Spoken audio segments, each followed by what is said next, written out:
There's no place to escape to. This is the last podcast. On the left.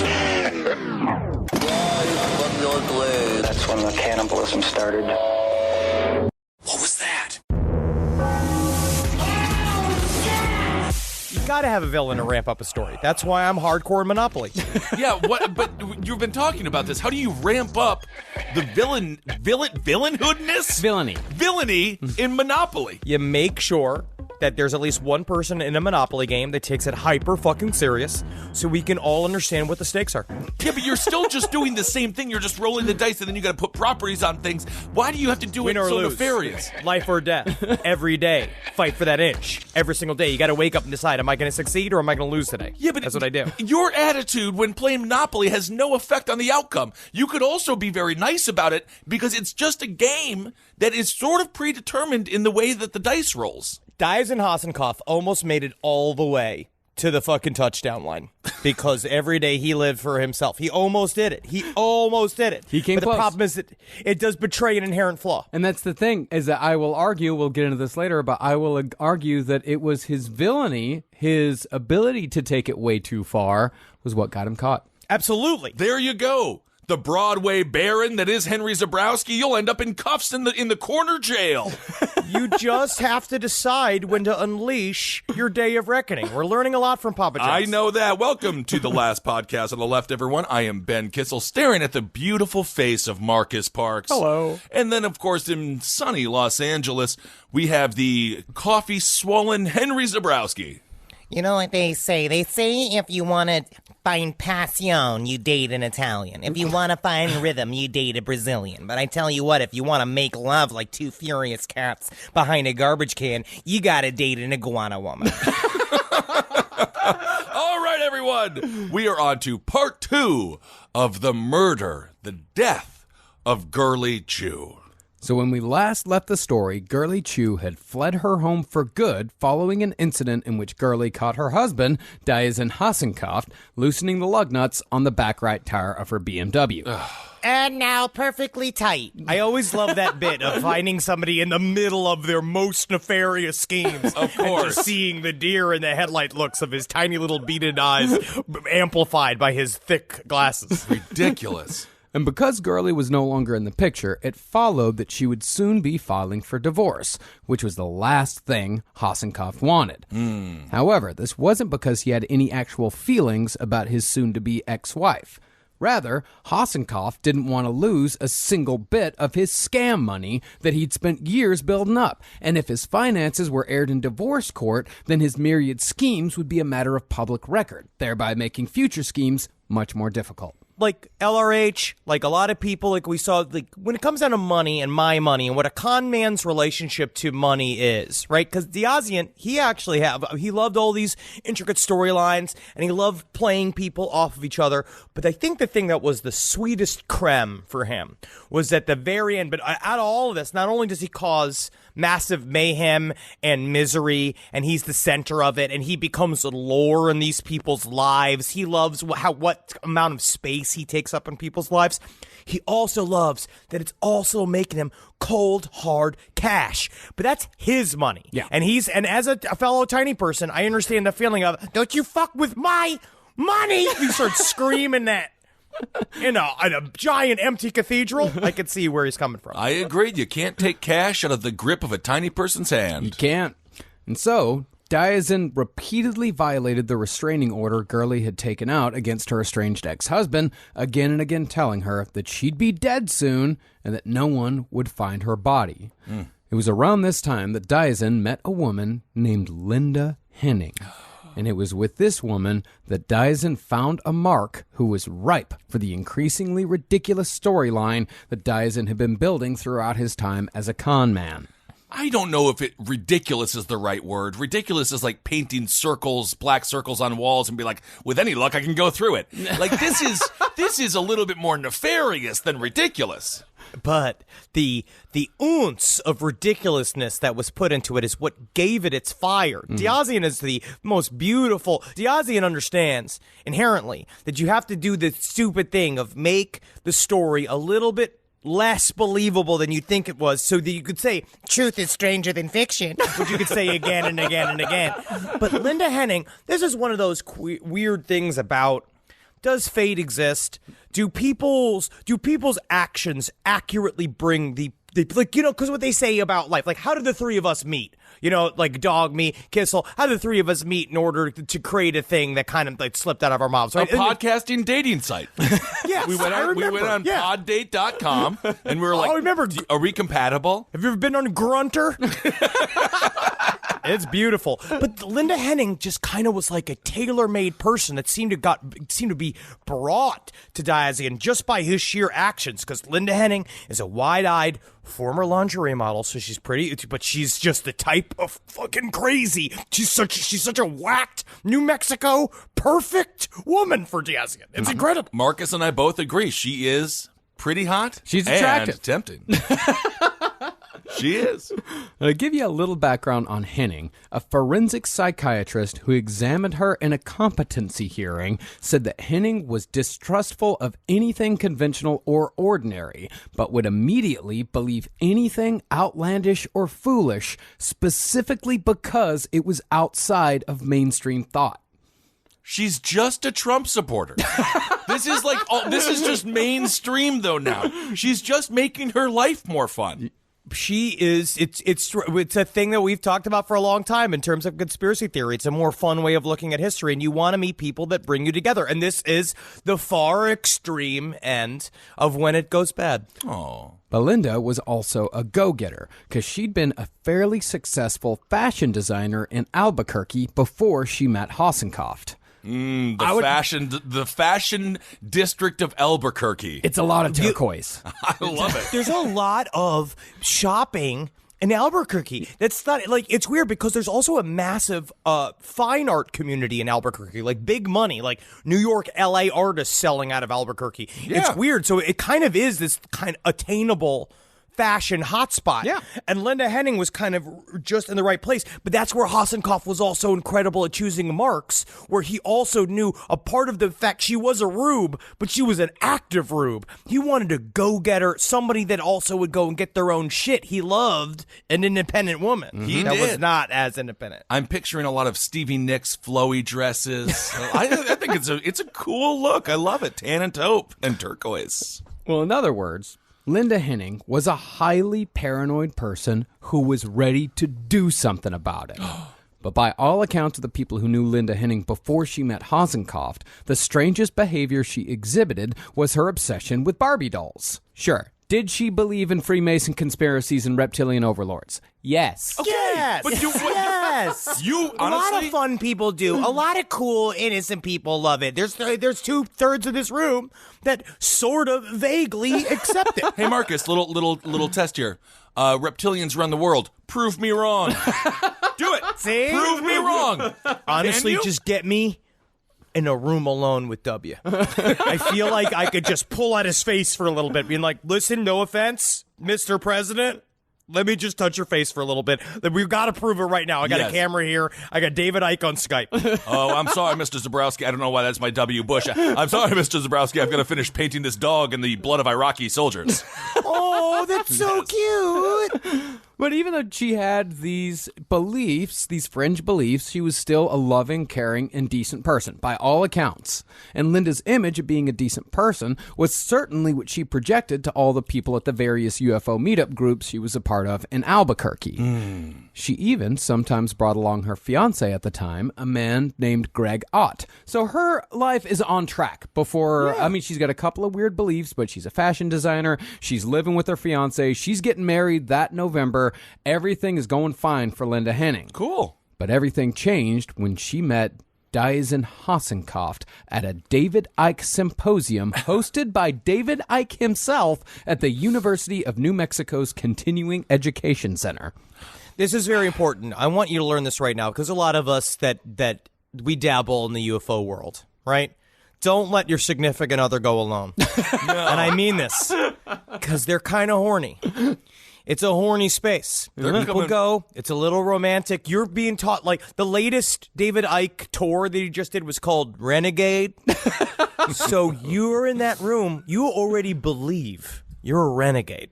Like, Right. you don't got, I'm outside the matrix. Rules don't touch me, right? Yeah, I'm engaged, but that man, who is that guy? Diazian walks in. I tried on new leather pants because I thought it would make me look more rock and roll. Like, he's dressed up like Sandra Lee, what's her name, from fucking Grease at the end. And he comes walking in, the crowd stops, being like, ooh, is that Edward James Olmos's mini-me? He is a superstar. This is sort of the reason that our country has gone so downhill regarding education. David Icke was speaking at a university for a program called Continuing Education. Maybe the booker should have been fired. I'm just going to say, if you're booking David Icke for your Continuing Education series, you're a horrible booker. Now, it's been quite a while since we've discussed the Reptilians in depth, and it's possible we've never fully discussed what former English soccer star turned son of the Godhead turned reptilian expert David Icke thinks about the Reptilians. Oh, Marcus, I'm so excited. This whole episode made me so excited to get back into his work, and the stuff it's honestly, if you go and read, he's got a new book called Tales from the Time Loop. I'm just going to stop you right. You're going to start your David Icke conversation with honestly. This is going to turn into Uncle Corner, like weird Uncle Corner after eight whiskeys. It's surprisingly readable. And it's got, not that it's but it got points, but he like tries to make jokes about it. Like he has one chapter head that says, the reptilian aliens, are you serious? It says, are you serious about reptilian aliens? And it says, yeah. You are hanging on by dental floss. Man, we're going to lose you one day. Well, let's take a moment to give a brief overview of what David Icke's flavor of Reptilians are all about. Concerning this subject, David Icke has written 20 books, released numerous DVDs, and sometimes speaks for up to 10 hours about the Reptilians during live engagements. You could say whatever the fuck it is you want about David Icke, right? But you will never, ever take away the title of David Icke is the Bruce Springsteen of the conspiracy theory world. He goes up there and he's doing all the hits. Yeah? He talks for an entire day. Like, I've watched, he has the new 9-hour symposium. It's on YouTube. We go in there, and this is an older man. He's up there sweating, screaming. I was like, I want to know who it is. I want to find his personal trainer that's like getting him in the shape in order to do these marathon scream sessions. So within a 10-hour seminar, how many times does he have to actively shout, "This is not about the Jews"? How many times do you think he has to shout that? The last one has a 25-minute segment that basically is, this is why this is not about the Jews. Well, David Icke fell into kind of the same trap that Bill Cooper fell into. Because remember, Bill Cooper got into trouble for printing the Protocols of the Elders of Zion in full in Behold a Pale Horse. Protocols of the Elders of Zion, of course, is a very old anti-Semitic conspiracy theory that says that the Jews run the earth and are here to kill all the Goyim. But Bill Cooper was putting that in his book to say this is not about the Jews. This is actually about the Illuminati. And what you do is you replace the word Jew with the word Illuminati and the word Goyim with the word cattle, and there you go. But the problem was that he didn't actually do that. He didn't take the time to replace all the words. He just put that paragraph at the beginning of the chapter that was just the reprint of Protocols of the Elders of Zion and said, Right. I'll let you take care of it. I'll leave it in your capable hands. Well, those Coors aren't going to drink themselves. He's got a busy life. He had a lot to do. He had a lot to take care of. I think Marcus is about to get the silver at the slippery slope event at the 2020 Olympics. Well, Icke believes that every powerful company, bank, insurance firm, and political party is ultimately run by 13 families of shape-shifting reptilians named the Archons, who arrived on Earth about 4,000 years ago. Can I do some minutia pushback and say that the Archons and the Reptilians might be separate, but I'm not sure I have to reread The Biggest Secret. But we'll get back into this when we redo all of David Icke, which we'll do, and talk about that. We can yell about this for hours then. Oh, is this explained in the 900-page document that is The Biggest Secret? With no punctuation. Actually, Marcus, literally no indeed it punctuation. is. Well, the Archons come from the lower level of the fourth dimension, and they're actually everywhere. Possibly even standing right next to you, sir! That's my wife! Don't you talk about my wife like that. But none of us can see them unless they want us to see them. Because remember, they're from the fourth dimension. Oh. But they get around the whole transdimensional problem by kidnapping newborns and systematically traumatizing them to create MK Ultra-style multiple personality secret agents who are the perfect reptilian puppets. Yep. But those are just the foot soldiers. The reptilians have and do interbreed with humans, but they only interbreed with the purest bloodlines, i.e. the blonde-haired, blue-eyed Aryans. And the reptilians work with the Aryan hybrids to create, boom, the New World Order. Again and again. Okay, Henry, did you want to buy the railroad or not? Because this is the longest game of Monopoly that we've ever played, and we've been ranting for 15 minutes. over the timelines again. Okay, This is you can not get Broadway about the Junction. Jewish Is that people. See, it's these human-reptilian hybrids that make up the so-called Illuminati. And the Illuminati have been sowing fear and discord amongst humanity for millennia for the purpose of creating negative energy that the reptilians somehow consume. Organ energy and all that shit. What do you mean somehow consume? Do they use a straw, sippy cup? What happens? That's the thing. I don't know how it's consumed. There is several ways that it is consumed. Okay. It is consumed psychically, where they come into your nightmares and they literally suck the vril from you, not unlike you've seen when we talk about psychic vampires. The way it is portrayed in in Dr. Sleep. When the energy comes out of the body and they all suck it, they all do that weird sucker thing. It's like that. Okay. They also do physically consume people, but they also will do it in sort of like through your dreams. The goal is that we also exist astrally. Kissel, take the look off your fucking face before I jump through this Skype. They move astrally. People live in a whole other realm in their dreams. And the reptilians live there too, like Freddy Krueger. And that's where they also harvest organ energy. But also sometimes they just eat babies. Interesting. So you did want to buy the hotel. Is that what you're telling me? You want the hotel? Yeah, I will. I guess I will soup up Park Place. Well, from what David Icke claims, every single president we've ever had has been a reptilian hybrid who has also been a member of the Illuminati. Although I'm not sure how we squared the whole Aryan breeding thing with President Barack Obama. Do you know that, Henry? I'm not even going to attempt. Yeah. I was like, talk about setting Henry up for total failure. He could end the entire network with the question of how we got Barack Obama if it's only supposed to be Aryans that are presidents. I don't know. Wow. I don't know. It's not necessarily just Aryans, but I guess you could, You know what? Let's just yada, yada, yada. Now, reptilians are able to walk among us, but the only way for a reptilian to remain in human form is to drink human blood. But that human blood has to be prepared in a specific way. The reptilians need what they call starfire, which essentially is human blood pumped with adrenaline.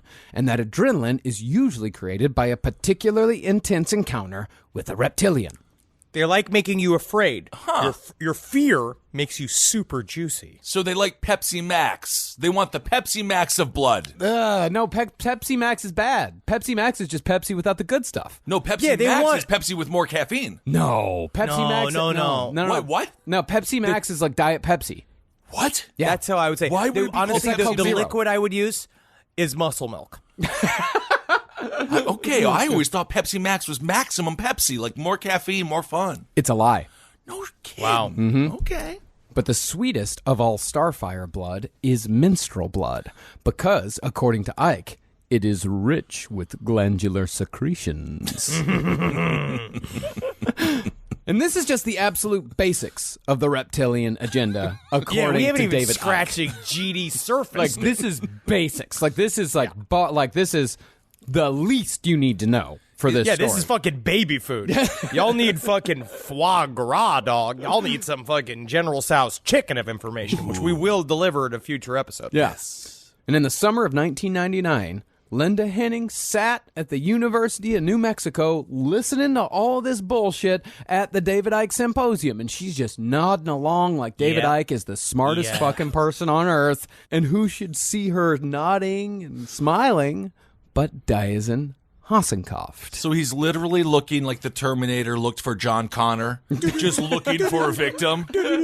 And just again, just lights up on her boobies. Now, we don't know exactly what Dyson said to hook Linda, but within 2 weeks, she had left her fiancé, kicked him out of the house, and was with Dyson Hossencofft. What if I told you I could eat your pussy from 9 feet away? Listen. Whoa! Wow. Funny thing was, though, Linda couldn't even pronounce Dyson's name, so she just called him either D or Doc. And when Linda started bringing D to all of her UFO meetups, she found that the reviews on Dyson were overwhelmingly negative. Mostly, he just skeeved everyone out, and his weird, high-pitched voice wouldn't have been a problem if it wasn't so goddamn monotone. And even that wouldn't have been so bad if he wasn't using that voice to go on and on about how he was dying of leukemia. I'm dying of leukemia. Ugh, my blood is my enemy. Ugh. So I think that they were just fucking jealous of his swag, dude. I don't think they were. Do you think they were jealous? Well, they said that think he they was s- always dressed very nicely. He always looked Came in. good. Oh, yeah, dog. Dressing all nice, man. Got some cool stepdad shirts on, some nice new J's. He walks in there, fucking new glasses, hands put in the temple of power at all times. Just going, yes, I guess that could be right. About anything that anybody says, you start wondering whether or not, because then Linda's just like, oh, yeah, okay. He's making all these yutzes look like putzes. And he is just fucking ready to go. And he fits right in because he knows he's above, because he's already banging the reptilian queen. Wow. And Linda towers over him. Okay. She's, I would say, 8 inches taller, something like that. Wow. All Yeah. right, Much, Hell yeah. much taller. Dang. But for most of the people at the UFO meetups, the last straw came when Dyson revealed that he was a 10,000-year-old alien geneticist from the Giga Planet who had the inside track on when the aliens would be poisoning the world's potable water. The aliens, a.k.a. Oh, this is going to be political. Never mind. Just say the fracking companies. The fracking companies. Oh, good. Well, according to Dyson, the only people who would survive were the ones who were inside the vortexes. And these vortexes were located in Colorado Springs, Laramie, Wyoming, and Charleston, South Carolina. That's the only way to survive the upcoming poison water wars. You got to go to Laramie. And it seems to be very, I'm almost going to say coincidental, that he had a woman that he was scamming in each one of those cities. Huh. That's weird. Yep. Weird. But for as much as the UFO group hated him, they said Linda was no less than euphoric in his presence, walking on cloud 9. Somehow, Hossencofft was able to supercharge Linda Henning into what sounds like an intensely manic episode.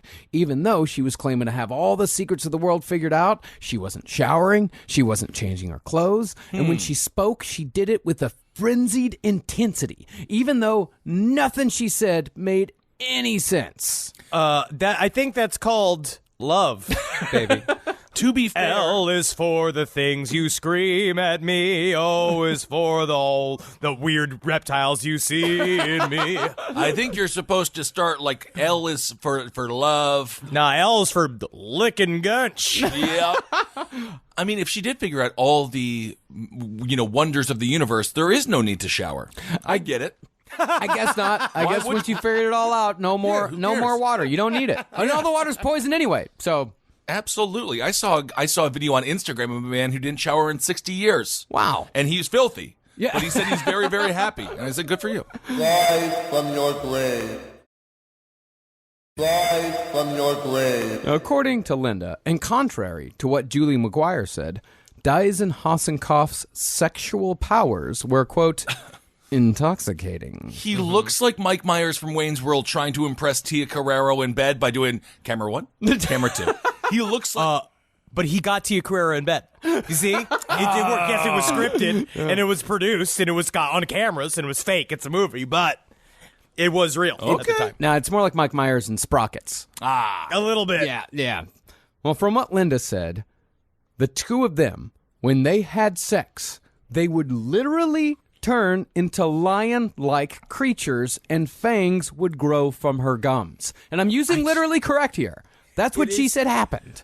the way she described it is like he would turn into a lion, and I was his lioness, knowing that I would harbor his seed when the time was chosen, and the way he sent waves of pleasure throughout my body. And Diazin's just sitting there with just like 2 gloves on. You know what I mean? Like, I can get them both in. It's because I got tiny hands.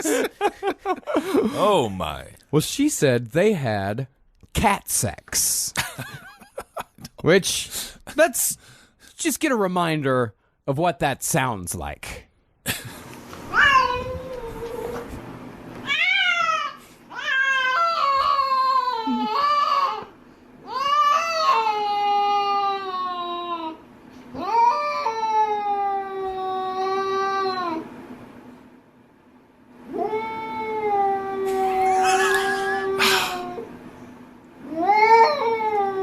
I would rather listen to our 911 call episode.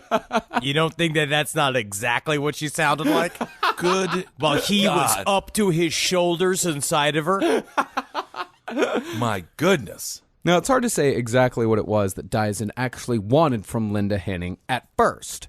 It could have just been money, or it could even have just been a desire to see how far he could take this alien lie with an attractive woman. But from what prosecutors claim, what Dyson Hossencofft saw in Linda Henning was an assassin who could assist in getting rid of the woman who was about to put Dyson through one hell of a divorce, Girly Chew. However, Henning and Hossencofft weren't the only people involved in this reptilian conspiracy. The third member of their group was a man that Linda had met at one of her UFO groups before Dyson even came into play. That man's name was Bill Miller, and his thing was government takeover conspiracies. Shit like, remember Operation Jade Helm? Sure. Remember Yes. back when Barack Obama was supposed to put the entire country under martial law because a bunch of people saw like someone hanging out in an abandoned Walmart? Yeah, but then Did that happen? Didn't happen. No, the guy couldn't no, even we're get a not under Supreme martial Court law. justice on the court. The man couldn't do anything. He was completely handcuffed the entire time. He was the weakest president in our lifetime. So, when Dyson came onto the scene to bridge the gap between Henning and Miller with information that seemed to confirm both of their paranoid fantasies, Hossencofft gained both an accomplice in Linda Henning and in Bill Miller, another goon. I knew you Hey, were going to Bill. say goon. By the way, I call it the G word, Mr. Zabrowski. Well, until you all you goons can figure out how to get together and make some kind of group to then make some kind of protest thing or fight for goon rights, then I guess we'll deal with it. But until then, it's goon, 24/7. It's called All right, every you got it. single football team that's ever played. But tell me, Bill, Has anyone ever told you would make a tremendous goon? Yeah, I have heard that before. You have? Well, they were actually- lying before then. I because hate- you actually weren't ready until now. I hate being goon. yeah, you hate being goon? I Well, hate it's too bad because we're all born into roles we have to play. Now, I can tell you immediately, if you're a goon or not. Yeah. Can you jump? No. See? Goons can't jump. I'm gonna go smash this orange and eat it. Yes, goon, go, yes. Thing was about Bill Miller, though, was that his conspiracy beliefs were not something that he aired publicly.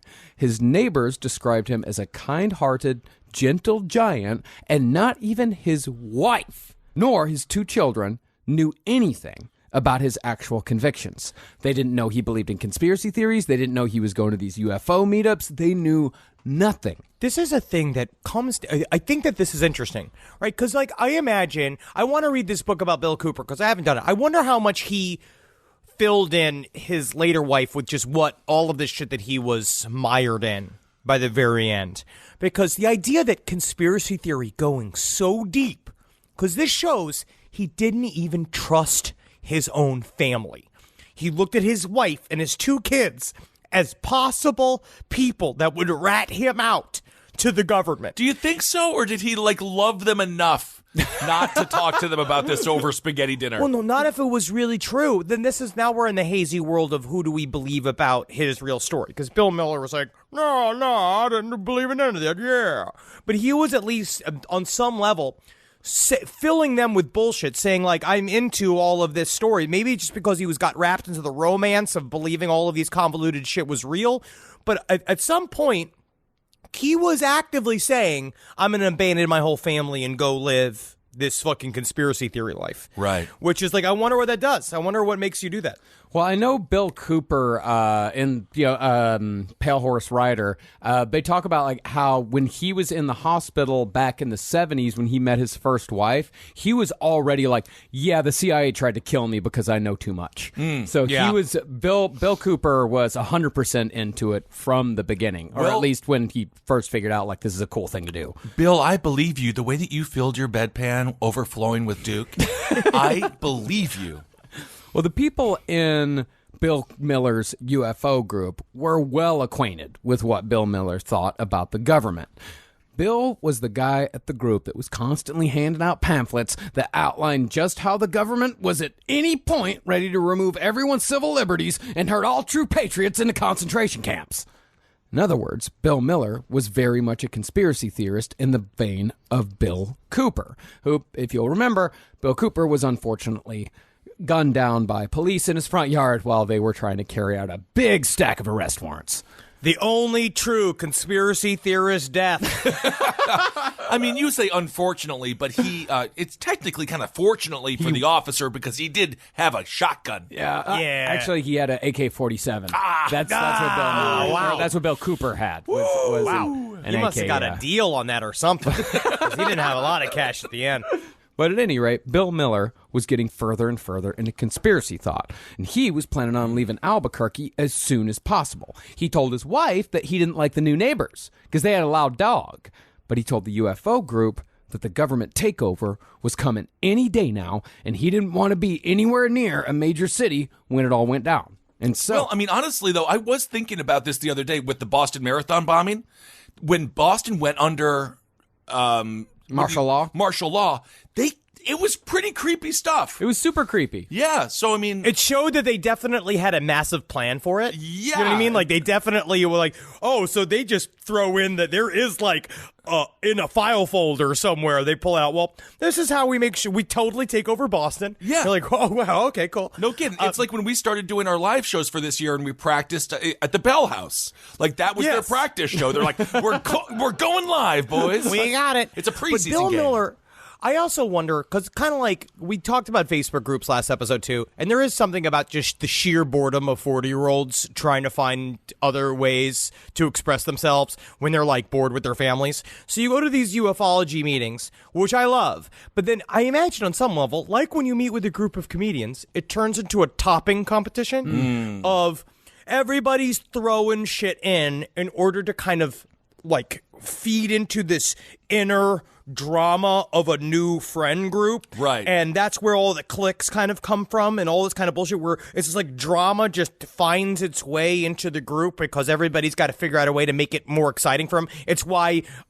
housewives start doing crystal meth and like truck drivers and all the kind of shit because it just adds excitement to your life. Well, being a trucker is pretty exciting, but the alien, you can definitely see in one of these UFO things, like a guy just heightening it completely by dropping his pants and be like, replace my dick with a lizard's dick. See? That's a lizard's dick. It's very pink. That is very pink, Greg. Well, in this UFO group, Miller, Hossencofft, and Henning formed their own little clique because Miller and Henning were constantly defending Hossencofft anytime someone openly accused him of being a fraud, which happened fairly often. And people had reason to suspect Hossencofft besides the obvious. See, when Hossencofft was trying to convince someone that he was in fact a doctor with an impressive work history, he usually provided a 7-page resume that was supposed to prove those claims. Because I know every doctor that I've ever met is constantly going around and trying to convince people that they're actually a doctor. No, most doctors are actively running away from people like all three of us because we're just like, oh, you're a doctor? Could you look at this? Can you look at this? And we're just like showing him parts of our body he doesn't want to see at a Christmas party. Well, I know how many times I meet a doctor at the airport or at a bus stop, and you know he's a doctor because he got a stethoscope. Yeah. And he'll always reach around your breasts just to see how your heart's doing, which is kind of nice. Yeah. People like Linda Henning and Hossencofft's Mark from the last episode, remember Julie McGuire? They'd look at this stack of paper and they'd listen to Hossencofft's spiel and they'd be impressed and gullible enough to just sort of roll with it. Why would anyone lie about this? But anyone who gave the resume more than just a cursory glance saw that it was filled with typos, and every single one of his claims about where he went to school or where he worked was easily debunked with nothing more than a phone call. All you got to do is just call up Harvard and be like, hey, do you know who this Dyson Hossencofft guy is? And they're like, absolutely not. Do you remember applying for office jobs back in the day? Yeah. I think I put down, I think it's the closest I'd ever been to writing fantasy of the resumes that I would send into these jobs. So I can understand that. Like, no one should have ever seen one of my resumes because it's all stuff being like, I anticipate needs. I'm there when you need it. I'm big into Quicken, expert at Quicken. When I first got to New York, I got a bunch of bartending jobs and bouncer jobs because I told my favorite bartender and manager at a place called BBC in Milwaukee to lie and say I worked there for 3 years. And they called him and he did lie. And then I was fired after every single shift. But I got that money for the day. Well, checking up on those credentials was exactly what a friend of Linda Henning's did when she contacted this friend saying, hey, I met an alien, and he can cure both your brain tumor and your multiple sclerosis. No. But this guy was like a legit, because her ex-boyfriend was a fashion designer for the stars. Like, her first boyfriend, the guy that she ends up bringing in here was a guy that on their first date blindfolded her, put on her private jet, took off the blindfold, which is now very scary, but then it was romantic, and said like, oh, it'd be like Miami. You know how on our first date you said you loved Gloria Stefan? So do I. We're going to meet her right now. So he kidnapped her on the first date, flew her to Miami directly to a Gloria Stefan concert where they got to meet her and everything. That's kind of fun. Yeah. That's pretty incredible. Yeah. Yeah. And they remained friends, even though it hadn't worked out. So when this guy got a typo-ridden resume that was supposedly given to Linda by a 10,000-year-old alien geneticist, he was understandably concerned. Yeah. But when the friend brought up the typos and the fraudulent credentials to Linda, she lost her fucking mind and told this guy that he'd exposed Hossencofft to his reptilian enemies at the NSA and the CIA. Because that's what he would say. That he would tell people, like, don't check up on any of this, because if you do check up on it, then that's going to raise some red flags, and the CIA is going to be able to find me because they're always looking for me. So's the NSA. So don't check. Please don't check. He really thought of everything. Yeah. Wow. And the dumbest way possible. Yeah. It's just enough, because he understands is that I've already got you so on the hook. Yeah. If Right. you're already out here believing that I'm a half alien and believing all these, like that I'm even a surgeon. The first wacky lie, which is just that I'm a doctor. Yeah. Is like you're already it's too late for you. What's the time frame of this full indoctrination here? 6 months, a year? How long did it take? With Linda Henning? Yeah, how long did it take before she's just like, sold, check, please, I'll take it. Weeks. 6 weeks. This goes down in 6 weeks. This whole story So between she was Hossencofft and literally- Henning, beginning to end, 6 weeks. From the engagement being canceled to the ultimate demise. 4 weeks. Oh my God. Yeah. Now, it was around this time that Hossencofft's first goon, Dwayne Baker, showed back up to retrieve some furniture that Hossencofft had been keeping at his house. Because Baker... I left my goon uniform, and I left my forklift, and I left my mask, my identification mask. Yeah, well, what's so funny about that first goon is now you're second goon. Because the first goon would never forget that stuff. And as you can I see... can't believe that you just went ahead and hired some new goon. I am first goon now, so... Anyway, I'm going to go smash this banana. I need it. No. Oh, I guess I guess I'll go back to holding up a globe outside of Macy's. Well, I don't know exactly what happened, but the first goon had cut ties with Hossencofft like years before. He was very tired of being Hossencofft's goon. It's not easy being a goon. It's really not, especially Hossencofft's goon. Yeah. I would say the smaller your boss, the harder it is to be a goon. Pee-wee Gaskins, every single villain that's ever existed. Yes. And by this time, Girly was already gone, and Hossencofft had no idea where she was living. But Hossencofft was obsessed with finding her, and he asked Dwayne Baker if he'd help for old time's sake. Like, come on, goon, just do one more goon job for me. Well, Yes, you know you want to. It's your true passion. Following the plans of a genius.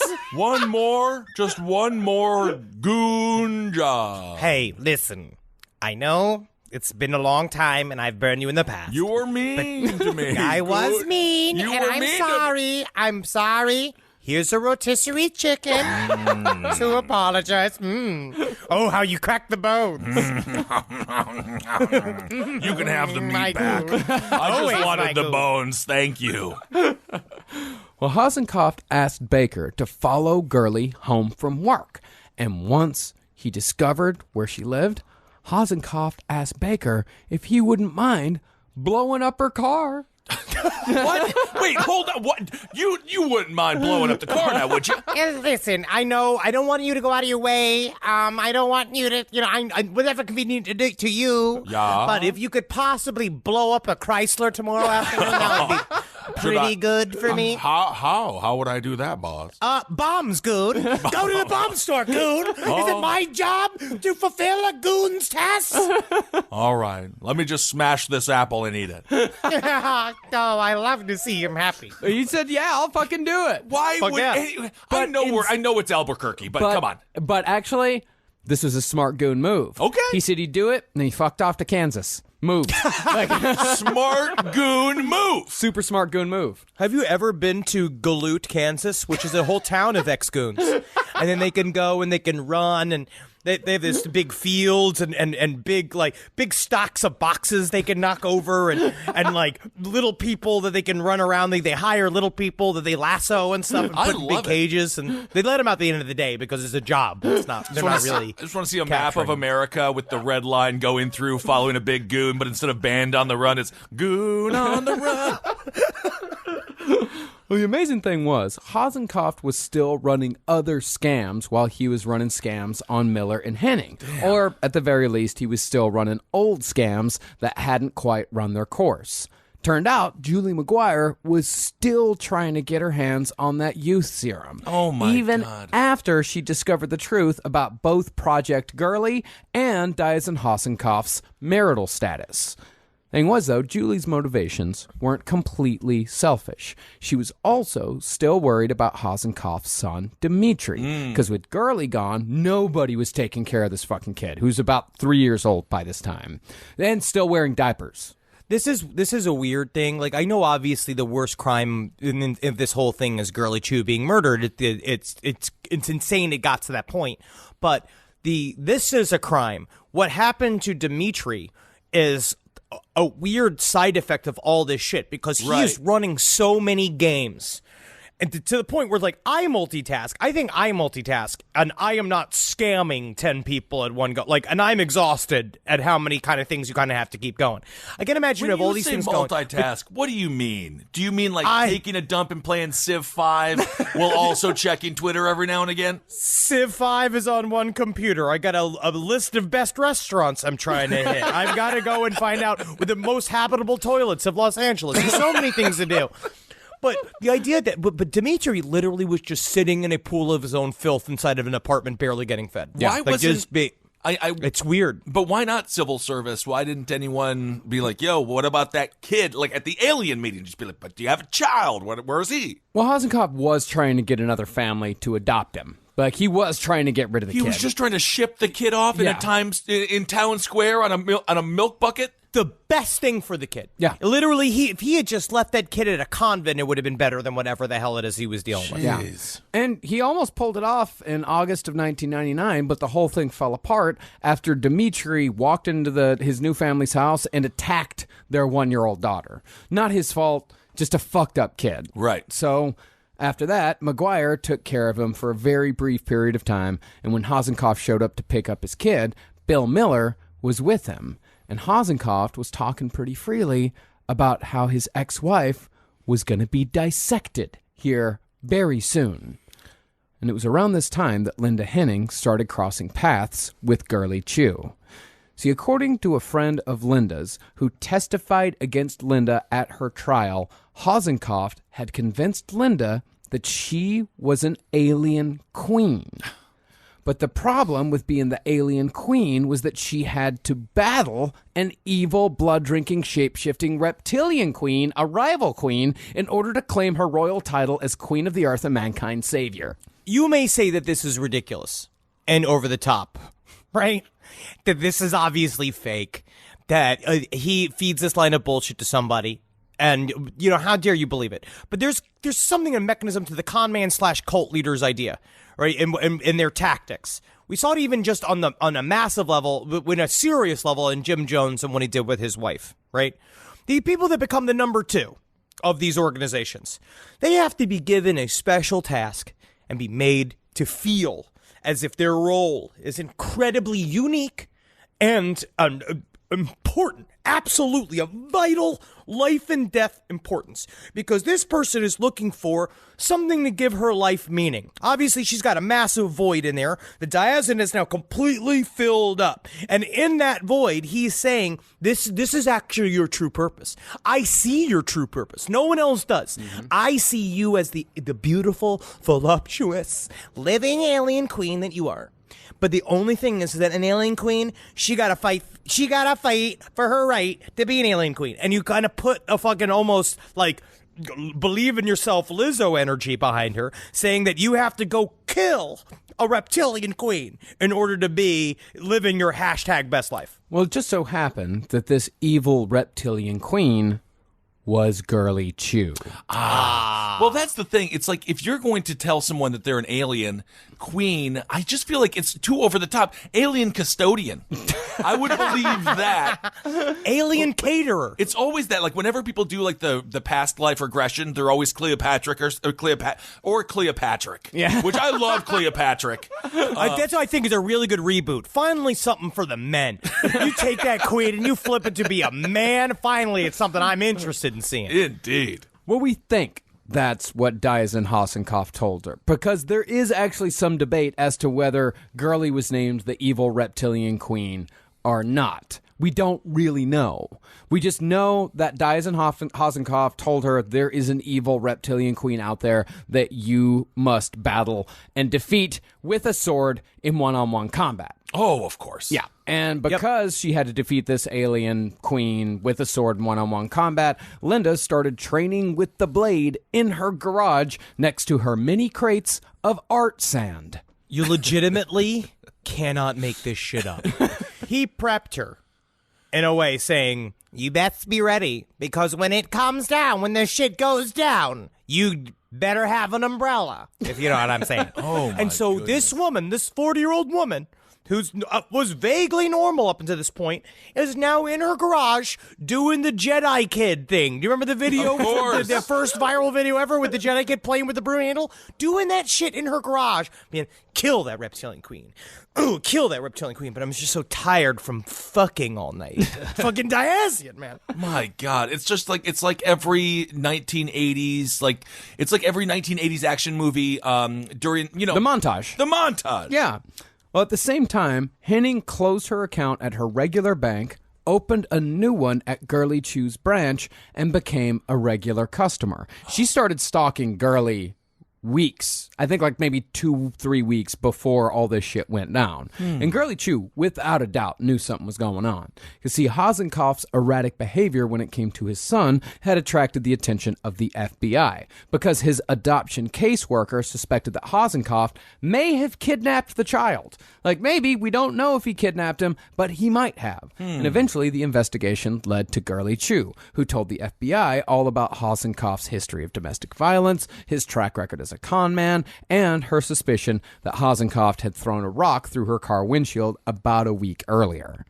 Girly had even called up the FBI the night before her disappearance to tell them that Hossencofft was capable of anything, and she had a bad feeling that something terrible was about to happen. But because Hossencofft had already been admonished for breaking the restraining order, because he technically didn't make any direct threats, because he just said, "You're going to be dead soon," he didn't say, "I'm going to kill you," the FBI couldn't actually do anything. That's so scary, right? This idea that people get away with these types of actions, and it's so difficult to pin down a stalker or somebody threatening you because they have to break the law for them to get the gears of the law going. And they can't it's just one of those where you're like, man, all of this shit, and they still couldn't truly call the cops on Diazian. Right. And since they didn't do anything, Girly Chew Hossencofft disappeared on September 9th, 1999. But the problem we have here is that we don't really know how it went down or who was directly involved. What we do have are precious few facts that might give us an idea of what happened. We also have what Diazian Hossencofft claims is the truth, although his testimony is, to say the least, suspicious. Yeah. What we know for sure is that by the time September of 1999 rolled around, Hossencofft, Miller, and Henning had all put their houses up for sale because they were all planning on moving to South Carolina together. It was their belief that when the clock struck midnight on January 1st, the Y2K bug would plunge the world into chaos, and the government, run by the Reptilians, would declare martial law, because that's exactly what Y2K was designed to do in the first place. Honestly, it was a great time to eat chili in the basement. I loved Y2K. That was such a fun night. Yeah. This is, in a way, again, not to be froofy about it, but it's kind of romantic, right? Of Where you're course. setting all of this shit up. Number one, there's a timeline, which is classic and con man / cult leader work. You got this timeline coming up. Yep. It's building to a head. You're making all these fucking hushed, secret plans. You're fucking making cat noises while having sex with a little person in his fucking shit-filled house. It is incredible, man. You are planning on selling your house to leave. Like, you're going to leave. But then you also don't know, like, are you just swept up? Or are you really going to sell your house? But it is interesting. You guys have been mentioning quite regularly the bits of truth. The Y2K thing, that was like ABC News. Yeah, it was like huge. my Yeah, parents were freaking out. All of our parents were freaking out. freaked out everybody. My parents were freaking out. They didn't really care. About the end of the world? Yeah, because they're normal. Your parents did not care about the total and utter destruction of the entire planet. Well, they didn't think the planet was going to be totally and utterly destroyed. They weren't watching ABC News. You know what? You gotta watch the news to know what's going on. You know what I was doing when this millennium ticked over? I was riding around listening to Korn with my buddy Wes. Yeah, I'm not saying, and it's so cool that you're actually friends with the guy from Limp Bizkit. But why? No, I know that, but it was, anyway, it was national news. It was national news. It was. Your parents believed it, right, Henry?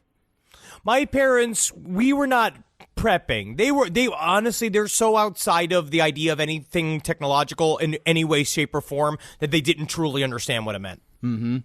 They were The like, entire global economy was about to collapse. we ate nachos. I had my friends over, and we kind of talked. I remember all of our friends came over, all the various close buddies. We came over, and their parents came over, and we kind of were like, as it went, we were like, are the lights going to shut off? And then they didn't, and then we had a nice night. We ate a lot of candy, and I got real sick. I know that. I had friends over, too. But that's the thing, is that if it didn't happen in Australia, it's not going to happen. If you two continue Yeah, it happened. to talk about It's this, across the dayline. Yeah, it started 24 hours before it. Yeah. So you would have known if it was going to happen in Australia first. Yeah. yeah, but it has to happen in America in your time zone. You don't understand time zones. I understand time zones. Wherever you are, there you belong. Well, the little reptilian clique believed that the only way to survive was to move to Charleston, South Carolina, which was the location of one of Hossencofft's fictional vortexes that would be protected from the evil influence of the reptilians. But before they could leave Albuquerque, there was still the matter of Girly Chew. So, on September 9th, 1999, Hossencofft took a trip to a store called The World of Knives and bought a ninja sword. And that's a ninja sword specifically, not a samurai sword. It's a ninja sword because ninjas are assassins. But what is the difference between the swords? It's different swords, different utilities, Kissel. Samurais are warriors, and they're foot soldiers, and they operate in the open, and it's about fighting big old wars, but you gotta be out there. You're getting a line, dig a ditch. I don't know. Ninjas, move into quiet. Yeah. You wear all black, and you gotta sneak around. It's probably smaller. It's probably a smaller sword so you can, hide it and shit. Hide it in your asshole. ninja, Okay, ninja, I'm sold. Ninja attack.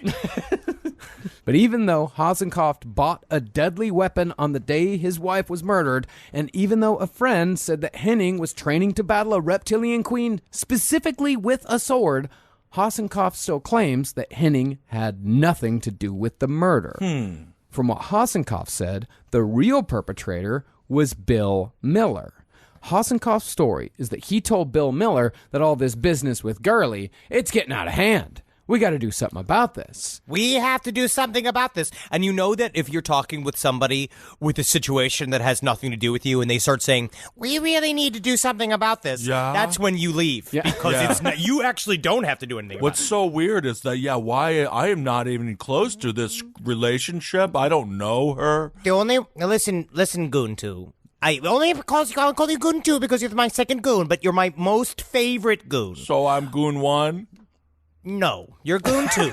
Because there was one before you, and that's just facts. But you're Goon 1 in my heart right now. Okay. You know what I'll say? You're Goon president. Does that make you feel better? Thank you. But know this about this because you're my Goon, right? Yeah. We operate in tandem.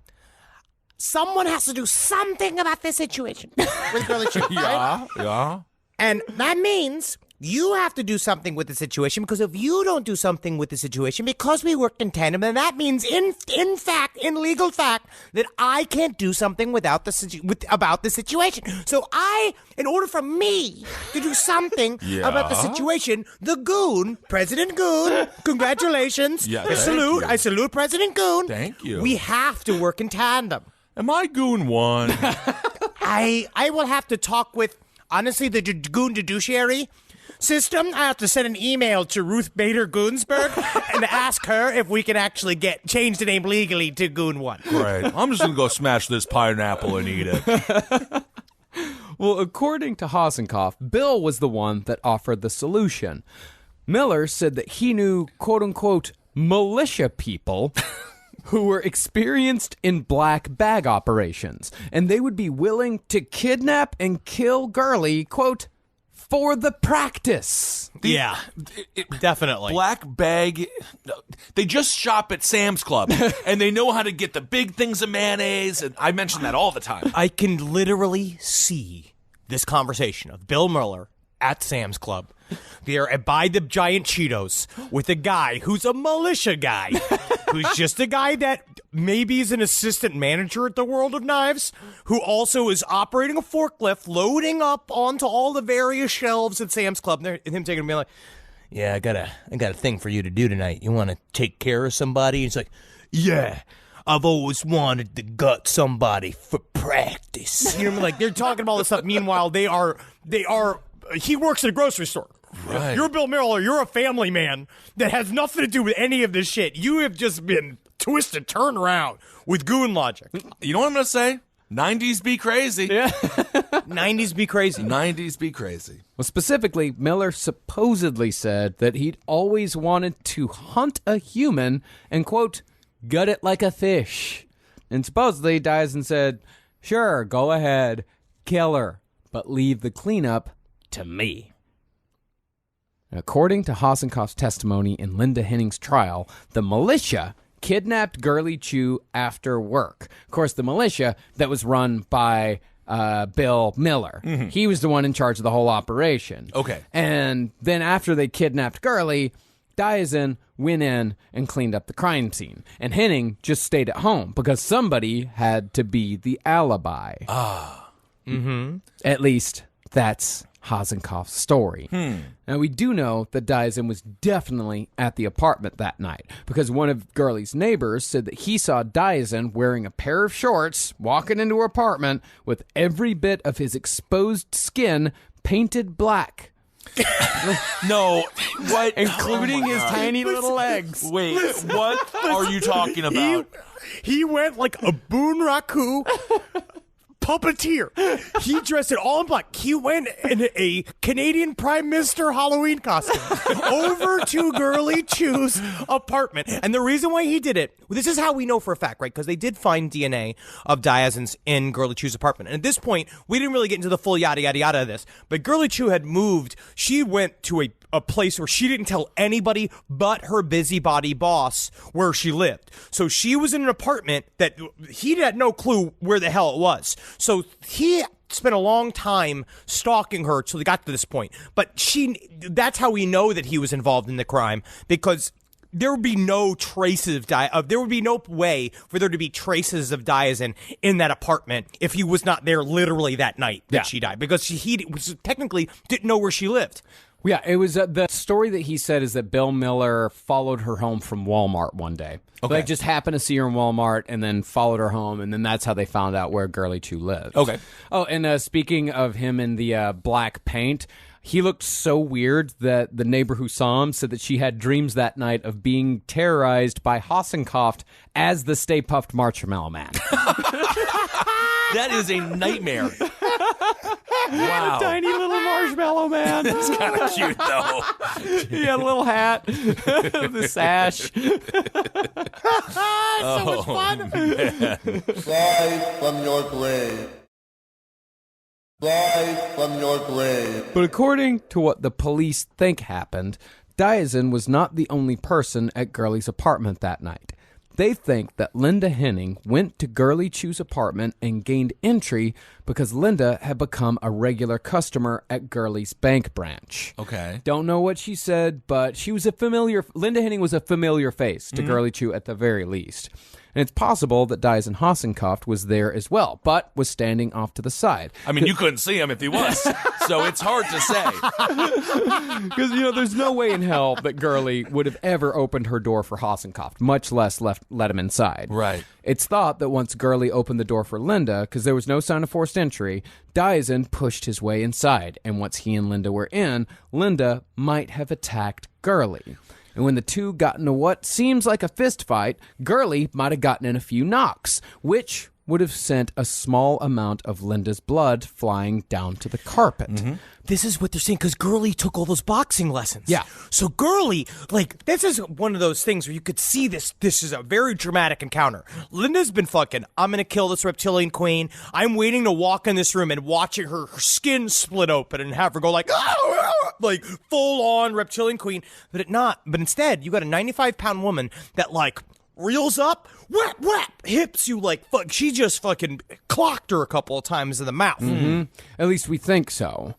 But the reason why investigators believe there were large pools of Girly's blood on the floor has to do with Bill Miller. They think that when the conflict between Girly and Linda began, Linda was getting her fucking ass kicked. And Diazin was not stepping in at all. So they think that Bill Miller rushed inside, attacked Girly, and ended up spilling a large amount of her blood on the carpet, which ended up being in 3 large spots, ranging in size from a grapefruit to the size of a basketball. Then, once Girly was subdued, she was taken to another location where her body was possibly dissected with the ninja sword, and the parts were either buried in the desert or thrown down one of the hundreds of abandoned mines that litter the outskirts of Albuquerque. Well, because their main thought process is that if there's no body, there's no crime. And it's very, very difficult to prosecute a crime, basically a disappearance, because without a body, you can't find out what exactly, is she even dead? Is she, how was she killed? You can't figure out all the shit. Because I imagine it is difficult to dissect the human body with a ninja sword. I think at that point it was probably an ornamental thing. And eventually they would have to figure out a more conventional way of dissecting the body. They somehow got rid of her. Yeah. In some way, shape, or form. We don't know how or where the body... We have no idea where the body is at this point. So we've got two stories to choose from here. Either Girly was kidnapped and killed by a secret New Mexico militia who were looking to hone their kidnapping skills, or Diaz and Hossencofft conned two gullible conspiracy theorists into helping him avoid alimony. Damn. Which one is more likely? I'm going to say the alimony thing. Yeah. Yeah. And of course, Yes, not I wanting mean- to go to trial because he doesn't want all of his scams revealed. Yes. He doesn't want his shit revealed. Just the even fact of him being questioned has destroyed his own narcissistic view of his whole life. Nothing can get in between the fake reality he's generated himself and the way other people perceive him. That's what Girly Chew represented. And none of this, of course, is his fault. It's more narcissistic shit. It is Girly Chew's fault for making him do this. If she wouldn't have filed for divorce, then I wouldn't have to do this. So this is her fault. But what's truly insane about this story, no matter which one is true, is that, like I said, the period of time, and this bears repeating, the period of time between Dyson meeting Henning and Miller and the disappearance of Girly Chew Hossencofft was 6 weeks. Oh my God, that is so crazy. 6 So weeks. fast to twist and turn these people. So fast. So, when Girly didn't show up for work the next morning, her coworkers immediately called the police because Girly was never late for work. And she'd been telling her coworkers for months that, hey, if I don't show up, Dyson has done something to me. Damn. Then later that day, a New Mexico state highway worker named Raymond Gabaldon found a tarp on the side of the road 90 miles south of Albuquerque that was covered in dried blood, human hair, and clumps of duct tape. One specifically was a figure 8 piece of duct tape that looked like it was used as handcuffs. And just 20 feet away from the tarp was a pile of blood-stained clothing. A little while later, someone found a wallet in the middle of the road back in town. And all of the items, plus most of the blood, belonged to Girly Chew. And this is the part that I cannot fucking figure out. Is why did they go to all the trouble of getting rid of the body where nobody would ever find it and just leave the tarp and her clothes on the side of the road? They either were interrupted, possibly saw people driving along, and they probably, because if they were out there in the night in the middle of the desert, they either had lights or they had a car parked. In my mind, they probably had a car parked with the headlights on while they were trying to get rid of the body, and people came through and they didn't want to be seen. They got spooked. They were feeling super paranoid. So in the middle of it, they kind of abandoned what they were doing. Or they are morons. They just put it under a bush or some shit, like literally like try to very quickly wrap it up. Or by this point, they're just like, well, they still need a body. Yeah. Like, if we can get rid of the body, that's the thing that's most important. Is it possible they were just like, and now this is getting a little boring? Like, once they already did it all? Maybe. Like, and maybe they didn't get the thrill they thought they were going to get? I would say that my guess is that they possibly used Bill Miller's truck to transport everything, and they just threw everything in the bed of the truck, and as they were driving down the road, it all just blew out the back, and they didn't notice. Could be. And had Oh, no that's quite possible. And had no fucking clue. Once they got to wherever they were going, they looked in the back and went, oh, no. But now, did Linda ask any questions being like, so she never turned into a reptile? Did she even... Listen, everybody wants everything to be wrapped up in a little bow. Like, that's how it's supposed to work. But it's more complicated than that, Linda. It's more complicated than that. Yeah, Linda, it's more complicated than that. Am I Goon 1? Listen to Goon 2. It's the first time he's had a cogent thought. Oh, I thought I was going to be Goon 1 now. We haven't talked to the Supreme Court yet. So when forensics got to work in the apartment, they found 3 stains on the floor that had obviously just been cleaned with bleach. And when they did a luminol test on the carpet, it was obvious that quite a bit of blood had recently been spilled. But in addition to blood and hair from Girly Chew, they also found blood and hair from a second person, and saliva and hair from a third. Meanwhile, Diazin Hossencofft had completely skipped town. See, he'd been running an online scam with a woman from Hanahan, South Carolina, named Sherry Clinton, and she'd flown into Albuquerque on the day Girly went missing to marry Diazin Hossencofft. Oh, damn. God. So, the next day, Sherry and Hossencofft climbed into an SUV and drove to South Carolina. Hossencofft just totally abandoned Miller and Henning. She's like, okay, peace. See you later. I'm going to South Carolina. I'll see you there. Maybe. I don't know. Oh, my God. Problem was, Sherry found that her new beau had a few disturbing habits, including, but not limited to, a hardcore morphine addiction. Because that's the one thing to remember about Hossencofft is this whole time he is an absolutely disgusting human being. Like, he's covered in track marks. He's literally bleeding. He's doing this thing where he's pretending to throw up blood all the time because he's got one leukemia line going, saying he's got leukemia. Then he's obsessed with blood. The whole house is filled with blood.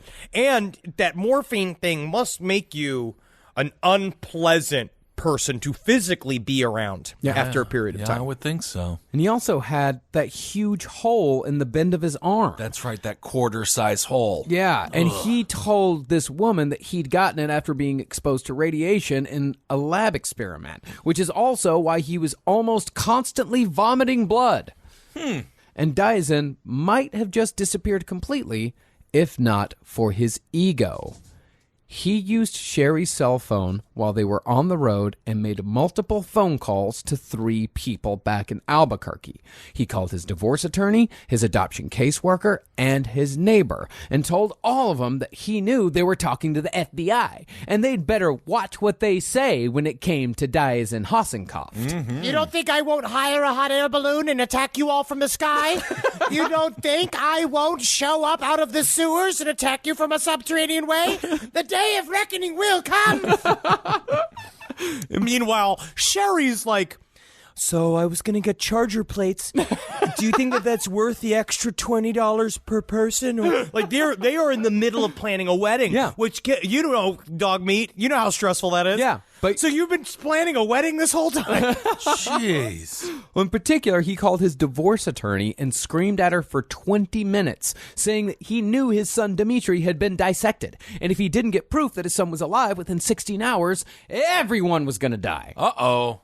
So, because he made those calls, the FBI was easily able to track him down in South Carolina, where they arrested him for making threatening phone calls across state lines.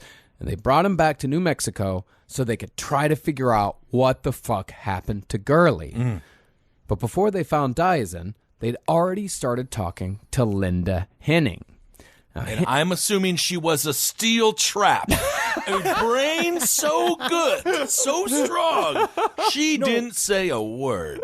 It was really weird. It's really weird what she did. But to talk about this, I want to talk a little bit in detail about this. Well, Henning claimed that she was just Diazin's caretaker. It's cool as a cucumber. And she said that her first experience going over to Diazin's house was him opening the door and immediately vomiting blood. But she said she met him and she felt so much sympathy for him that she immediately decided to be his nursemaid. Yeah. And that what she was doing was taking care of him and talking like full detail about like helping him when he went to the bathroom and like washing him and doing all this stuff, but out of the goodness of her heart. Like, he wasn't paying her money. She knew that he needed somebody to take care of him. Yeah. But instead of just talking about that, like she probably should have, she really focused on government pedophile sex slave rings. She got to the truth. I mean, she got to what matters. It's a police interview. A woman is missing, and you're talking about government pedophile sex slave rings. You don't want to talk to the pedophiles. Because the whole thing is I'm talking about like yada, yada, yada. We're all talking about the murder of this one woman, but what about the cabals of giant reptilians? And you're like... Okay, I get it. You're all right. Get it out. Just say it. We'll just get through this. We'll get through this. All right. If we have it documented, okay, let's just move on. Now, they did let her go, but they only let her go after assigning a surveillance team to Linda Henning because they knew she knew something. They're like, this woman there's something off about this woman because she was supposedly Dyson's alibi. No, of course. That's what she told him. It's like, yeah, he was with me that night, but something seemed off. Of course they knew she knew something. They knew that she was onto the greatest conspiracy ever, which is the largest pedophile ring in the history of the world that is conducted by the United States government in collusion with the United Nations. Honestly, there is a lot of truth in that, Kessel. It's for another episode. It's for the end of our entire show. We'll get to it. Well, they also interviewed Bill Miller, who showed his hand pretty damn quickly by asking the cops, hey, can a bloodhound find a body that's buried 6 feet underground? Also, what do you think you got to do to get Goon 1 status? I already passed one of the Goon tests and the physical test. I did the physical thing. I showed that I couldn't jump. I did everything that I could. Can I be a Goon for you, Mr. Officer? But other than that weird question, he also gave him nothing. Weird thing about Bill Miller, though, was that on the day of Girly's disappearance, he accessed a safe deposit box that contained over $20,000 in cash and coins. Damn. And strangely, the contact on the box was not Bill's wife, but was instead a hunting buddy named Johnny Buckles. Hold the fucking phone. Hold the fucking phone.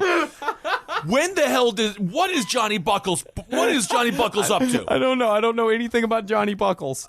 Johnny Buckles doesn't say anything about Johnny Belts. No. So he could just have Buckles. It also just sounds like it was Bill Miller's name on FetLife. Meanwhile, the cops were focusing more and more on Linda as an accomplice. Their suspicion only grew when 200 cat hairs were discovered in Girly's apartment and the bloody tarp collectively. Because while Girly had no cats, Linda had 6. This is where being a cat mom becomes a liability because you're so covered in cat hair everywhere you go that it places you at the scene of a fucking crime. Well, that is brutal. Well, you see, officer, the cats did it. She just walked into a room and left like 600. 100 cat hairs. Just left them in a room. She touched the body. Another 100 cat hairs. So many cat hairs. I don't know why people sneeze around me. I don't know. Well, the police also noted other strange behaviors. Linda dropped off a package at a friend's house that contained 2 CDs filled with data, along with a bottle simply labeled colon cleanser. When the cops checked the CDs, they found pure Hossencofft bullshit. He'd written down the quote-unquote formula for the youth serum, which, it turned out, was just a vitamin B12 shot. Great. Which is why all the women who took it, I mean, you take a vitamin B12 shot, you feel invigorated. Of course. And it's wonderful. You might feel a little more youthful. So that's how he kept that scam going. It wasn't like he was just injecting them with nothing and they were feeling nothing. They felt something. Sure. But it was just B12. It's like when I got you all on that Pedialyte kick. Yeah, I mean, it worked. It actually worked. Yeah, Pedialyte's the best. I feel good. I feel good drinking the Pedialyte. Yeah, but it wasn't like you were calling it like, dick liquid that was going to make us get hard better and longer and faster. Nope, definitely not. Do we want to talk about the Pedialyte cocktail that you made backstage in Detroit? Do I want to? No. Yeah, you put Patron, lime LaCroix, and Pedialyte together in a drink. And we're like, what the fuck are you doing this? And you're like, I just want to get all the different liquids in one. And this is how you do it. It's how you hydrate. It's going to be great. It's going to taste great. You did it, and then you took one sip of it, and you went, oh, no. I think the actual noise you made was, Nah. Yeah. No, it was gross. It was gross. But Pedialyte, I stand by it. yeah. Oh, yeah. Well, this friend of Linda's who'd received the formula also said that Henning was driving around with a ninja sword in her car. And Linda had also told her that her boyfriend's son Dimitri had been kidnapped, killed, and decapitated, and the kid's head had been cryogenically frozen and sent to Malta. Of course. Of course. And just to reassure everyone, Dimitri Hossencofft totally fine. Okay. I mean, maybe a little worse for the wear, but just before Hossencofft fled to South Carolina, the kid was placed with a new family, and now, hopefully, he's a healthy, happy guy in his late 20s. I hope so. I hope so. I hope so. Dimitri, reach out. If you listen to the show, reach out. We'd love to find out. Make sure you're okay. Actually, we did have Professor Charles Grissom that we talked about in the last episode that taught Dyson Hossencofft early on in his career. He reached out and said that Henry's voice is spot on. Wow. Very weird. Very weird. And then he also it was a very good reminder of the true victims of all this, which was Dimitri and Girly Chew and all this kind of stuff, and every single person that Dyson touched in his entire life. Yeah, this guy was, he said, like, yeah, I spent 11 months with him and thankfully came away unscathed. Damn. He's like, he touched my life, but all he was to me was an annoyance. Once the lab results from Girly's apartment came back, the game was over for Hossencofft and Henning. Besides Girly's blood, they also found Henning's blood and a hair from Hossencofft's head, as well as Hossencofft's blood and saliva. In addition to all that, they also found a pink button from Girly's pants in Henning's car. And the ninja sword Hossencofft bought on the day of Girly's murder was found hidden in a secret compartment in Henning's garage. Damn. Now, investigators did find evidence of blood on the sword, but it had been cleaned so thoroughly that a DNA match was impossible. Dyson claimed that the blood was his, and it came from a blooding ceremony he performed before gifting the sword to Henning, as was Japanese tradition. Of course. Oh, yeah? Of course. Yeah. I did look at... I just typed in the words, do you blood a sword? Like, do you do that? Like, and the only thing that I have is several posts about how much human blood you would need to distill to make a sword out of the iron in blood, which is a thing that people do. Wow, I did not know that. However, the blood-covered tarp found near Girly's clothing had a wipe mark that was consistent with a sword, which isn't necessarily proof, but it certainly is highly fucking suspicious. Right. So, even though there wasn't a body, Henning and Hossencofft were still charged with kidnapping and murder based on forensic evidence, because there was no way someone as small as Girly Chew could have lost that much blood and survived. Oof. And Bill Miller was arrested as well, also through forensics. Upon a further sweep of the apartment, cops found dyed pink deer hair in Girly's carpet. The same type of pink deer hair that Miller used in his fishing lures. It's just insane. Yeah. It's just insane. Because what they did this is one of those tales where the cops didn't fuck it up. Not at all. They did a very thorough, because what they said was that, unlike if you read about the case of Josh Powell and Susan Powell, and you're just like, it's awful, like how they really fucked up the investigation, searching for like as much evidence as they can.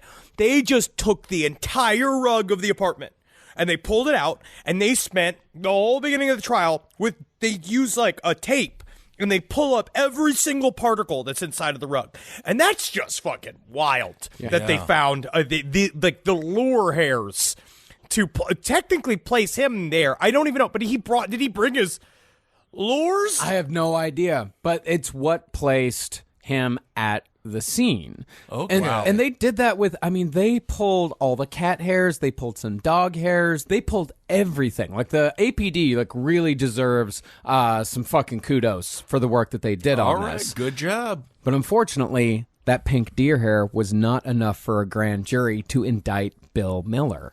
Yep. The only thing I ever wanted was to be Goon 1.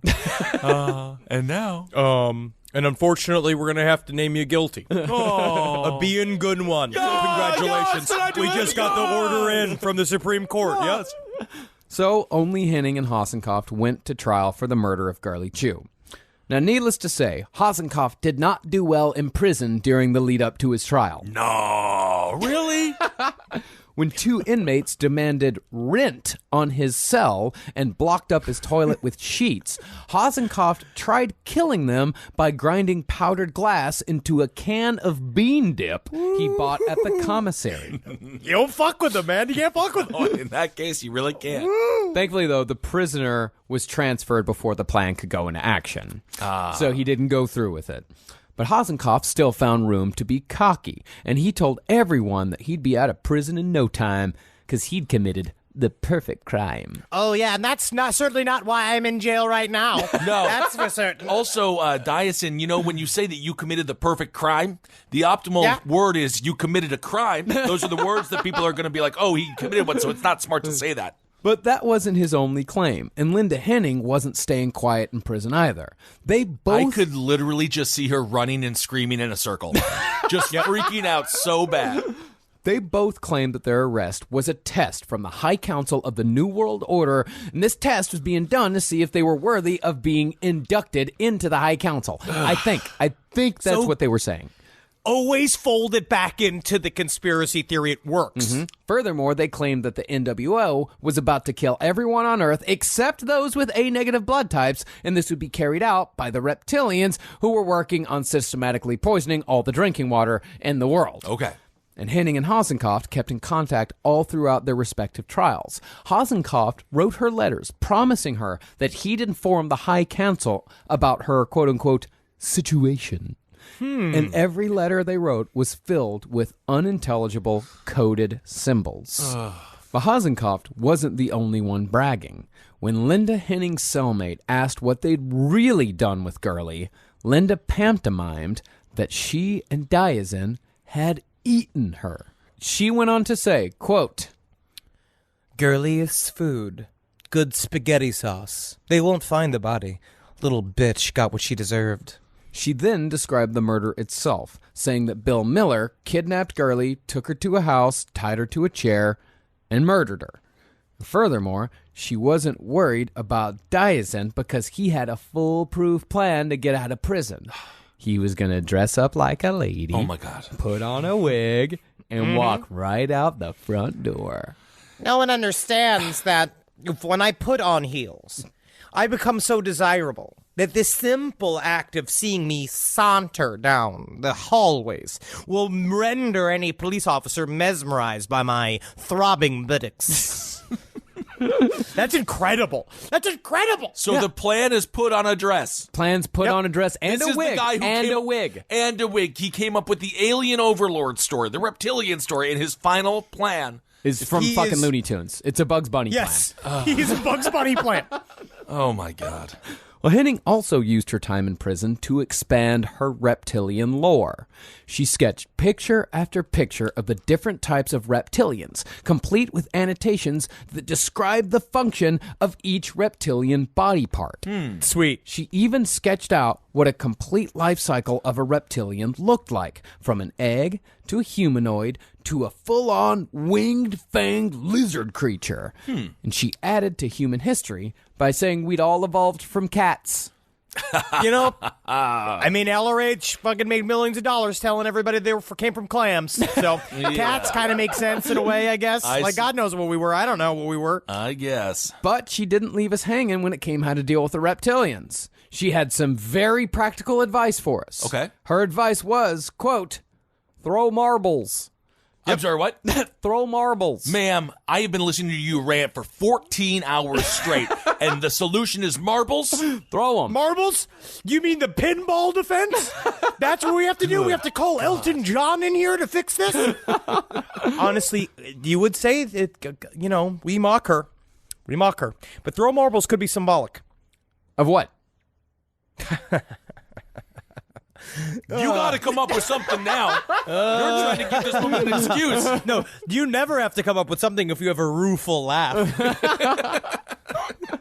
Hossencofft had decided to be clever and represent himself at trial. Because he'd been studying law in the jail cell, so... He's a genius. Yeah.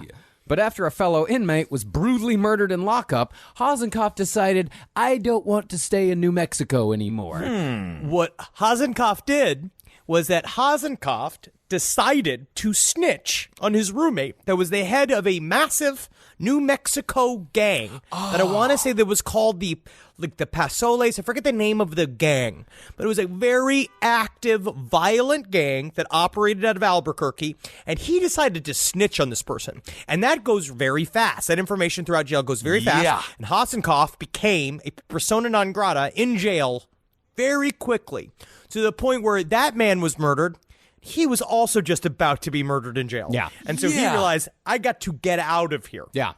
And so he pled guilty to murder under the condition that he serve his sentence in Wyoming.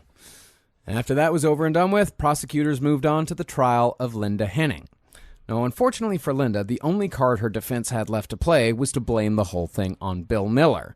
But since they didn't have any evidence, they had to lean on the most unreliable person in New Mexico, Diazin Hossencofft. They decided that the guy that was going to save this whole thing was Diazin Hossencofft. That he was going to save her life by putting him on the stand. And the look of the shit-eaten look on his face when he walks in that court. If you watch anything that you can find on this trial, when he's walking in swaggering, because this is when he's in full long hair mode. Yeah. He is like ready to go, just being like, oh, y'all about to get a show. Yeah. We are dropping this down. And he gives his full end of the movie supervillain speech on trial. And I think one person in one of the documentaries, I think it was one of the cops, said that not only would someone in their first year of law school ever choose to put Diazin Hossencofft on the stand, no one in their first day of law school would do something this fucking stupid. Right. It's the only witness the defense had was him. When he walked into the courtroom to take the stand, he had long, gross fingernails, hair down to his shoulders, and sometimes spoke in a thick German accent. But not all the time. Just Okay. sometimes. Well, he's fun. He's just having fun Like with characters. And it was during this trial that Hossencofft told his story about Bill Miller, adding that it was Hossencofft who had planted Henning's blood at the scene so he could throw investigators off the trail. Because he said that he'd taken the blood and he tried diluting it with this kind of acid, but he hadn't done it right, so that's why the blood was identifiable as Linda Henning's. Because his hope was that the cops would see the blood and they'd try to test it and they'd be like, oh no, we don't know whose it is, and then they'd just kind of give up. Okay. Yep. Yeah. And he was about as awful as a witness as you'd imagine. Let's listen to a clip from his testimony, him talking about Linda Henning. I don't care whether or not you kill this woman. You want to put the needle in her arm, go ahead. The only thing that's going to happen here is that you're going to kill my next victim. Diazin? Like, that's the only thing that he failed to add. At the very end, be like, yeah, you're all in my trap. And everyone's just staring at him, just being like, all right. So if you're the defense for Linda, just have no one. Yeah. I mean, or put Have Linda on nobody. the stand. Yeah. I don't know what the fuck they were thinking. And the problem with Diazin's story was that prosecutors had intercepted the love letters that Hossencofft and Henning were sending to each other that were talking about his plan to lie under oath, to make up the whole story. And it may come as no surprise to know that putting Hossencofft on the stand sunk the defense completely. And the jury came back with a charge of felony murder, which earned Linda a sentence of 73 years. And Linda Henning almost casually looked at the verdict as a case of same shit, different day.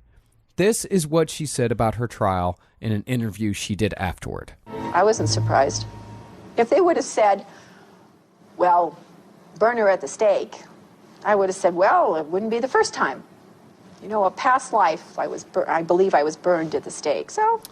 She's very cheery, and I think, good for her, I guess. If she's taking her sentence, she is getting sentenced, I guess. Yeah. That's very bizarre. She's serving a life sentence right now. She, honestly, at least she stays true to herself. I mean, she is, when they're reading the verdict, she shows no, it is like, the look on her face was like someone told her that it's going to be you're going to have to wait another 30 minutes. Like someone just came out and gave her a mild inconvenience. All right. Well, because she said the fix was already in, that she was already named and complicit by the U.S. government pedophile system, but for exposing it. And so she's just another victim of the gigantic cover-up because they are afraid to expose the nature of our leaders, which is shape-shifting reptilians that have been placed there since the beginning of humankind, that are slowly but surely acting out their gigantic Draconia agenda, which is to farm Earth until it's a gray husk of every bit of its Orgon energy. Henry, again, do you want to buy the railroad? Because you just buy the railroad, or you don't. We have got... I will put 10 hotels onto Park Place. Here you go. That's impossible. I know it's against the rules, but not when you have the money. Not when you've got the money, and that's why I'm the banker. See? Flip it all the way around. Didn't realize that I actually was in power the entire time. I'm never playing Monopoly with you again. Yes. We should stop. Now, as we said at the top of the first episode, there is a small chance that Linda Henning was not directly involved in the murder of Girly Chew. Pretty much the only scenario where Linda isn't involved is if Hossencofft borrowed Linda's car to both drive to the scene and transport Girly's body out of town. That's how the cat hairs got on her. And he also had to have taken Linda's blood and planted it at the scene. That's the only way Linda Henning isn't involved. Which is what he said, that's why he used collected blood from her and squirted it out at the scene. Which is like, okay, but that's very, very complicated, if that is indeed true. And it's pretty positive that at least one other person besides Hossencofft had to be involved, whether it was Henning, Miller, or both. Because as the cops pointed out, such a tiny man like Dyson carrying a body out to the car was going to be a conspicuous sight. Little insult. It's very insult. That's an insult. That's insulting. I practice lifting Natalie. Just in case there's ever a fire in the house, I can lift her up and get her outside down the stairs. Yeah, but people are going to notice you lifting her up. That's the point. Yeah, and they're going to be like, That's the point. So everyone applauds and say, look at the hero. Look at the hero go. The problem we have here is that we'll never know for sure what happened, because Hossencofft still refuses to give the location of Girly Chew's body and also refuses to give any interviews to anybody. Which that's actually kind of interesting for a personality like his. Very much so. And Henning refuses to roll over on Dyson Hossencofft. And Bill Miller ain't saying shit. No, dude, you got lucky. He got lucky. Life fell apart. I mean, he didn't go to prison, but he filed for bankruptcy. His wife left him. His kids won't talk to him anymore. And the Chew family sued him.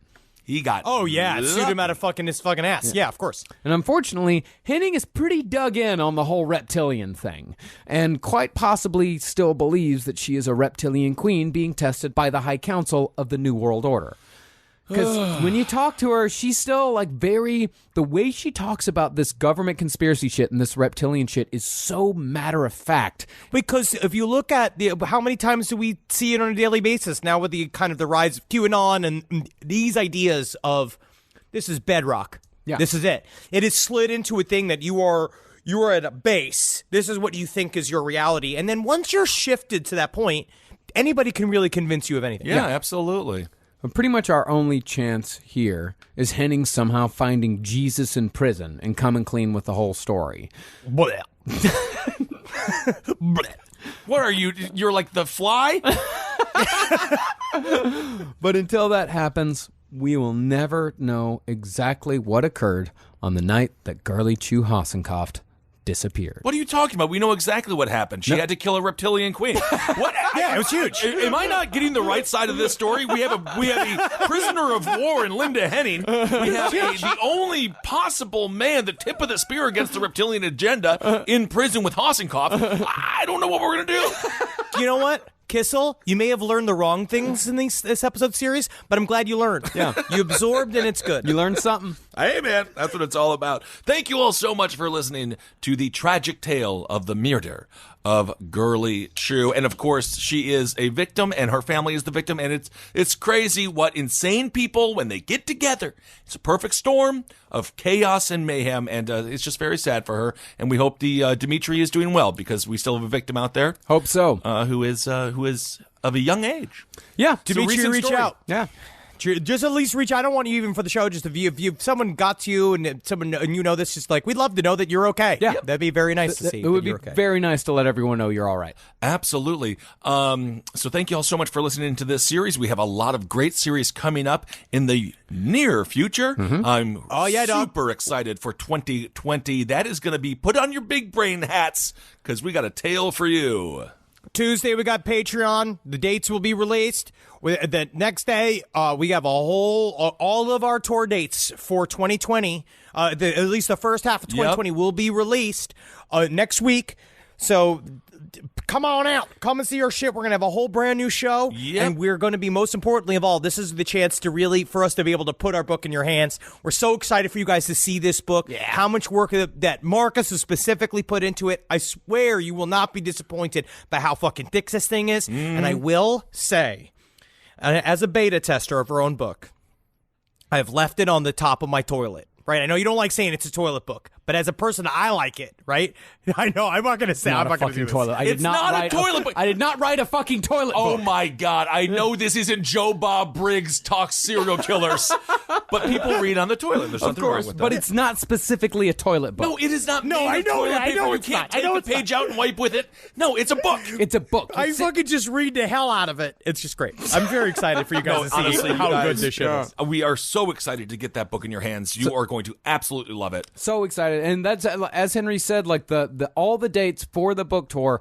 which is going to start on the day of the book release, April 7th. It's going to start on April 7th. We're going to be on tour for an entire month. Right. We're going to be going from East Coast to the fucking West Coast and everything in between. We're going to be going to some places that people have been asking us to come back to for a long time. Yeah. We're going to be going to a couple places that people have been asking us to go to for the first time. It's going to be some pretty insane shit. And the other thing about that is that if you're looking for a last-minute Christmas gift for that special someone in your life, My cats. a VIP ticket would be a good Christmas gift next week. Yes, it's a lot of fun. We have a lot of fun with the meet and greets. I love meeting everybody, say hello. We have a good time. People yell at us. It's great. And remember, when you buy your ticket, you will have the choice to also buy the book with your ticket. And if you buy the book with your ticket, you're going to get a signed copy. It's not, we're not forcing people to buy the book to come to the show, but if you do buy the book with your ticket, you will get a signed copy of the book. Awesome. Cannot wait to share that with all of you. So excited, guys. And also, the next couple topics we have coming up, we're about to do a very big heavy hitter that is a person that we have been asked to do for a very long time. Very excited to launch into it. And again, we are ramping up to episode 400. The work on it's already begun. That will happen once we are fully exclusive to Spotify. So this is also a great opportunity to start subscribing to the show on Spotify. We are very, very, I don't know what it is. I feel like our show is about to get almost better than it was before. Yeah. Maybe it's just because of the new oats I've been eating. My shits have been so big. Right. Yeah, you're and eating clean. shit oats. We know. Yeah. And keep on supporting all the shows here on Last Podcast Network. Abe Lincoln's Top Hat, Kind of Fun. The Wrestling Show, we're having a great time with that. Marcus, there's a music show coming out here in the very near future. January. All the shows, Page 7, Whizbrew. Continue to support the network because all we want to do is entertain. Of course. And also, one more thing. Thank you to Research Assistant Joel for your assistance on this episode. All right. Thank you, Joel. All right, everyone. Never forget, hail yourselves. Hail Satan. Gogeen. Let's do a Magustalations. Yeah, we could do one of those. Do one of those. Hail me. Magustalations. Yeah, Magustalations. Come on. It's time to make the donuts. Remember that? I remember that. Remember that? Is that just us? No, I remember. This show is made possible by listeners like you. Thanks to our ad sponsors, you can support our shows by supporting them. For more shows like the one you just listened to, go to lastpodcastnetwork.com.